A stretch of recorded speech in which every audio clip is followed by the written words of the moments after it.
नमस्कार प्रिय विद्यार्थियों, जैसे मैंने आपको कहा था कि इतिहास की जो वीडियो है समय समय पर आपको मिलती रहेगी। इतिहास ही की क्यों, अपने इस डॉक्टर राधाकृष्णन गर्ल्स कॉलेज के यूट्यूब चैनल पर अपने कॉलेज में जितनी फैकल्टी है सबकी वीडियो आपको टाइम टू टाइम मिलती रहेगी।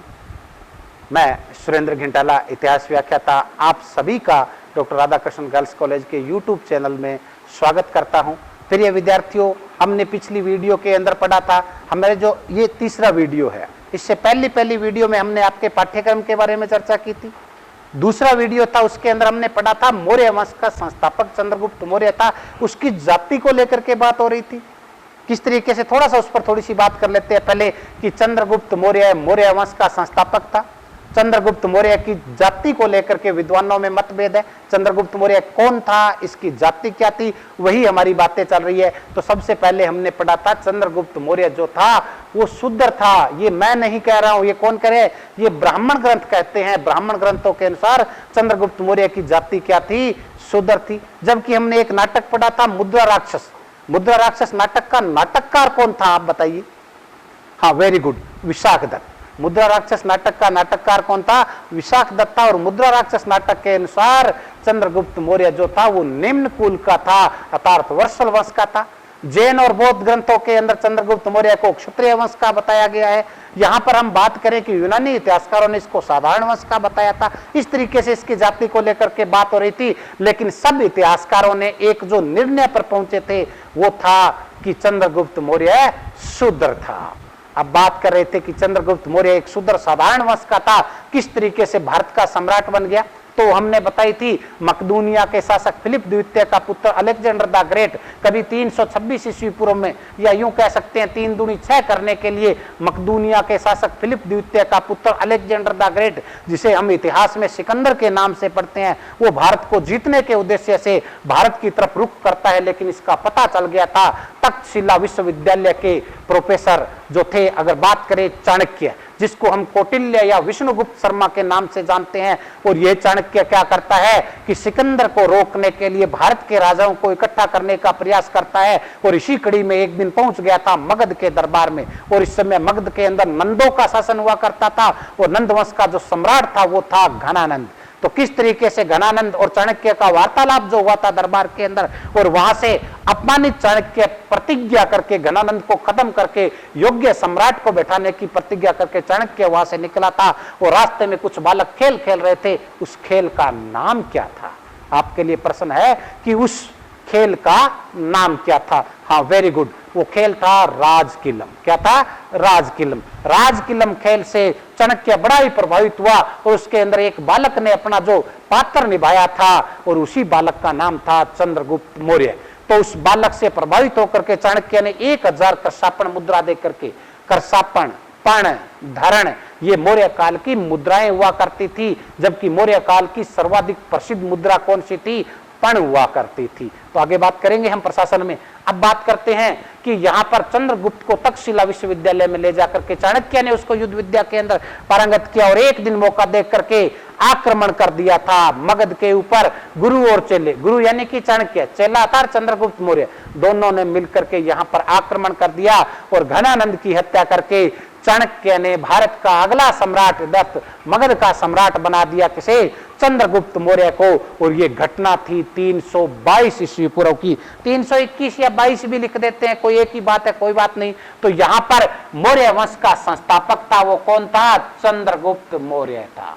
कौन था, चंद्रगुप्त मौर्य था। चंद्रगुप्त मौर्य, चंद्रगुप्त मौर्य ने मौर्य वंश की नींव कब रखी थी, 322 ईस्वी पूर्व में। कब रखी थी, 322 ईस्वी पूर्व में।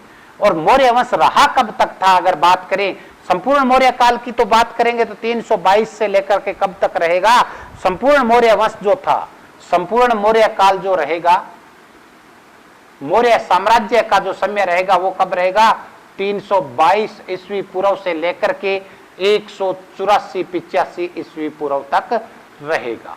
ये तो संपूर्ण मौर्य वंश का रहेगा, जिसमें चंद्रगुप्त भी आएगा, बिंदुसार भी आएगा, अशोक भी आएगा, ऐसे बहुत सारे शासक आएंगे। वो तो कब से कब तक रहेंगे, यानी कि मौर्य वंश 322 ईस्वी पूर्व से 184 या 85 ईस्वी पूर्व तक रहेगी। लेकिन मौर्य वंश का पहला शासक या मौर्य वंश का संस्थापक कौन था? चंद्रगुप्त मौर्य था। और चंद्रगुप्त मौर्य जो था, चंद्रगुप्त मौर्य ने मौर्य वंश की नींव कब रखी थी?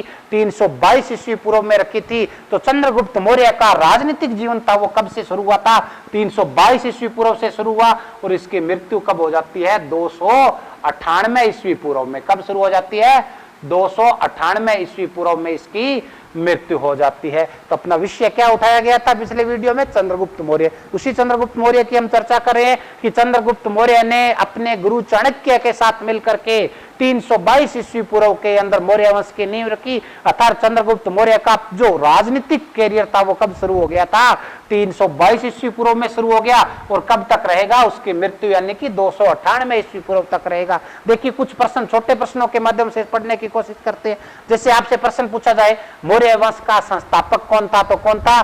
चंद्रगुप्त मौर्य था। चंद्रगुप्त मौर्य किसके सहयोग से मगध का शासक बना था? तो उसका नाम क्या आएगा? चंद्रगुप्त मौर्य के गुरु का नाम आ जाएगा। क्या नाम था? चाणक्य। चंद्रगुप्त मौर्य चाणक्य से बड़ा प्रभावित था क्योंकि चंद्रगुप्त को जितनी कुछ प्राप्ति हुई थी वो किसकी वजह से मिली थी? चाणक्य की वजह से। इसलिए चंद्रगुप्त ने अपना प्रधानमंत्री किसे बना दिया था? चाणक्य को।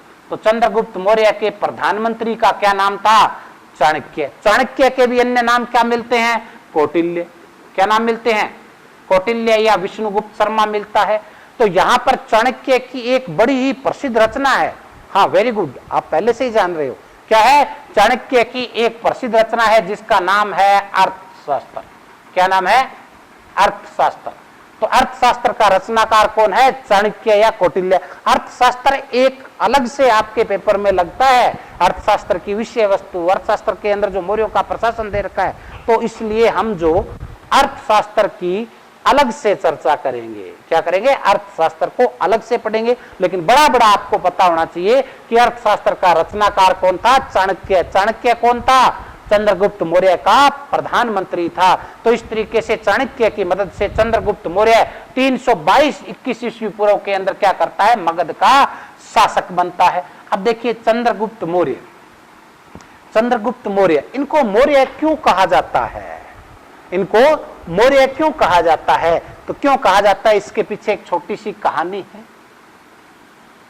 आपको पता होना चाहिए। आप कंपटीशन की तैयारी नहीं कर रहे हैं, आप लोग जो तैयारी कर रहे हैं वो तो आप बीए के पूरे सिलेबस को पढ़ रहे हैं। आपको हर विषय वस्तु का पता होना चाहिए कि इनको मौर्य क्यों कहा जाता है। मौर्य क्यों कहा जाता है इसके पीछे एक बात है कि एक नाटक पढ़ा था हमने जिसमें चंद्रगुप्त मौर्य की जानकारी मिलती है। उस नाटक का नाम क्या था? मुद्रा राक्षस। क्या नाम था? मुद्रा राक्षस। और मुद्रा राक्षस नाटक जो लिखा था ये तो किसने लिखा था? विशाख दत्त ने। किसने लिखा था? विशाख दत्त ने। तो मुद्रा राक्षस नाटक का लेखक कौन था? विशाख दत्त। लेकिन मुद्रा राक्षस का एक टीकाकार हुआ था। क्या हुआ था? टीकाकार।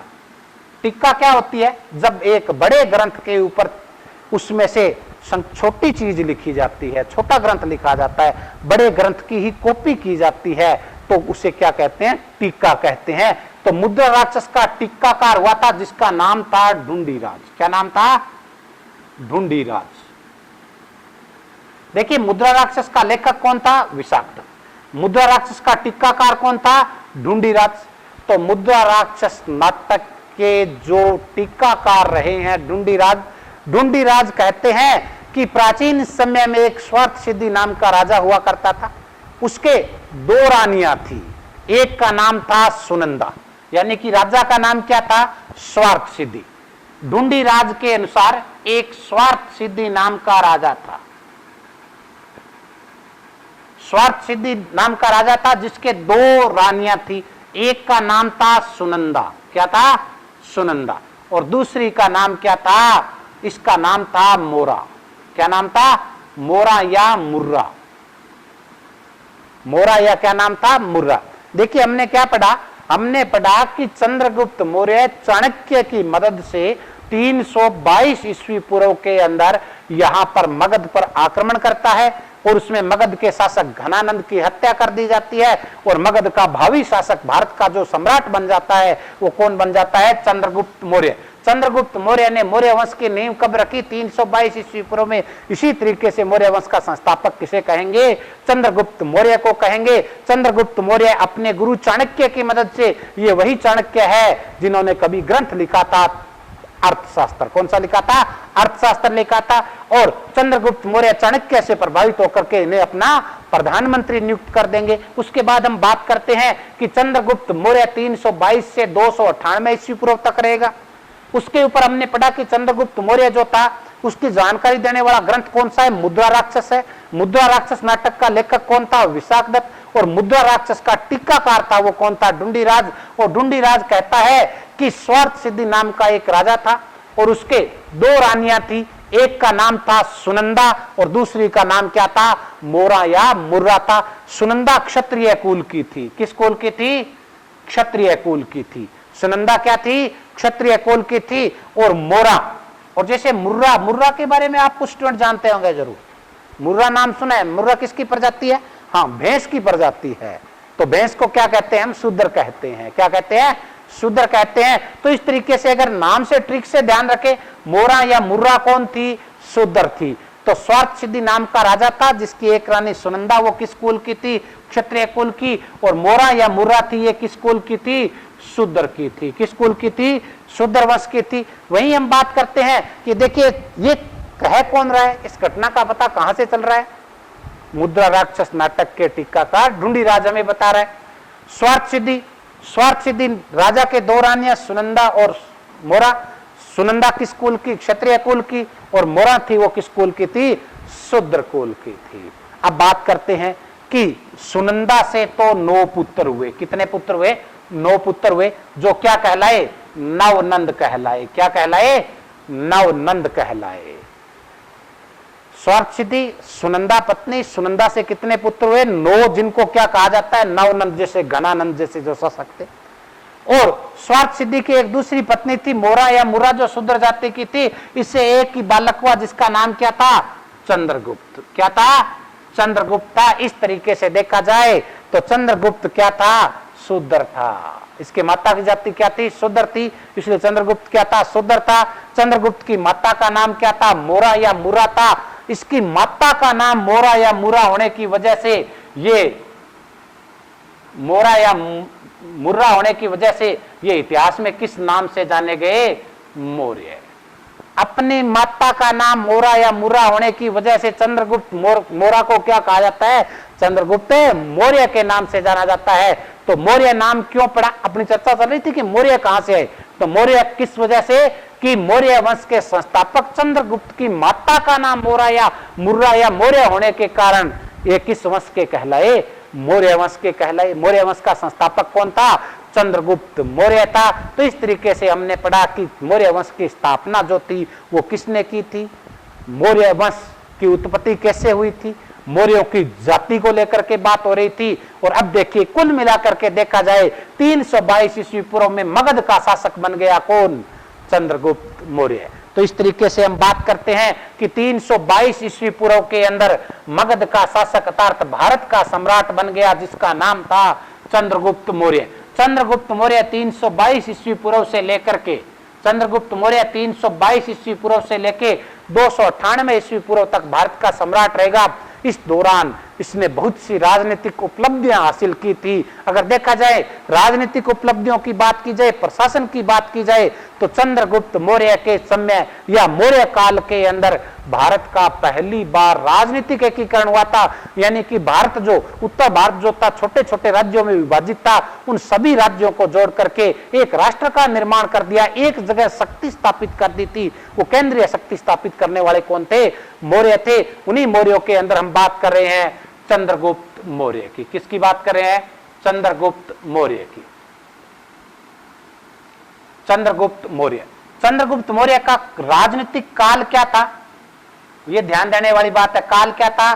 322 ईस्वी पूर्व से लेकर के कब तक? 298 ईस्वी पूर्व तक। मौर्य वंश का संस्थापक कौन था? मौर्य वंश का संस्थापक कौन था? चंद्रगुप्त मौर्य था। चंद्रगुप्त मौर्य ने मौर्य वंश की नींव कब रखी थी? 322 ईस्वी पूर्व में रखी थी। चंद्रगुप्त मौर्य के प्रधानमंत्री का नाम क्या था? चाणक्य था। क्या था? चाणक्य। देखिए प्रश्नों के माध्यम से बोल रहे हैं। चंद्रगुप्त मौर्य मौर्य वंश का संस्थापक। नींव कब? मौर्य वंश का काल यानी कि चंद्रगुप्त मौर्य का काल 322 ईस्वी पूर्व से 298 ईस्वी पूर्व। उसके बाद पढ़ा मौर्य वंश की स्थापना कब हुई? 322 ईस्वी पूर्व में। चंद्रगुप्त मौर्य के प्रधानमंत्री का क्या नाम था? चाणक्य। प्रधानमंत्री का नाम क्या था? चाणक्य था। तो इस तरीके से हम बात कर रहे थे चंद्रगुप्त मौर्य की। चंद्रगुप्त मौर्य ने यानी कि कुल मिलाकर के 24 वर्षों तक शासन किया, 322 ईस्वी पूर्व से लेकर के 298 ईस्वी पूर्व तक। इन 24 वर्षों के दौरान चंद्रगुप्त मौर्य की उपलब्धियां क्या क्या रही थी, उन पूरी उपलब्धियों को हम देखेंगे नेक्स्ट वीडियो के अंदर। क्योंकि चंद्रगुप्त मौर्य को जब हम पढ़ेंगे, जब हम चंद्रगुप्त मौर्य को पढ़ेंगे तो 4 दिशाओं के अंदर पढ़ेंगे। जैसे 4 दिशा क्लियर करेंगे चंद्रगुप्त मौर्य अपने आप हल हो जाएगा।